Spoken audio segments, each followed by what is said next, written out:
எல்லாரும் நல்லா இருக்கீங்களா? ஊற வச்ச பயிர் எல்லாமே நல்லா முளைக்கட்டி வந்துருச்சுங்க. இனி முளைப்பாரி போட்டுற வேண்டியதான்.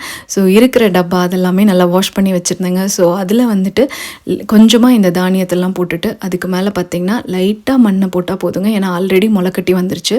ஸோ இதில் வந்துட்டு கொஞ்சமாக தண்ணி ஊற்றிட்டு நான் இப்போ வந்து ஜிப்லாக் மெத்தட் தாங்க வைக்க போகிறேன். ஏன்னா இங்கே நல்ல வின்டரு, நல்ல மழை வந்துட்டுருக்கு.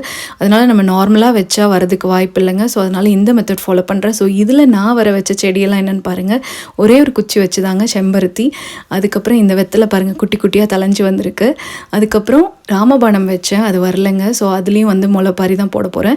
இது வந்து ஜாதி முல்லை குட்டியாக தளைஞ்சு வந்திருக்கு பாருங்களேன். இதுவும் இன்னொரு வெரைட்டி ஆஃப் செம்பருத்தி தாங்க.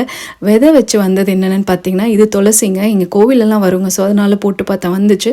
இது என்னென்னு கமெண்ட் செக்ஷனில் சொல்லுங்கள். இதுவும் ஒரு பூ தாங்க. ஜிப்லாக்ல இருந்த வரைக்கும் நல்லா வந்துட்டு இருந்ததுங்க. வெளியே எடுத்து வச்சா தான் எப்படி வருதுன்னு தெரியும். இப்போ முளைப்பாரி போட்ட எல்லாத்தையுமே நம்ம ஜிப்லாக்ல போட்டு வச்சாச்சுங்க. இது எப்படி வருதுன்னு பார்க்கலாம். தேங்க்ஸ் ஃபார் வாட்சிங்.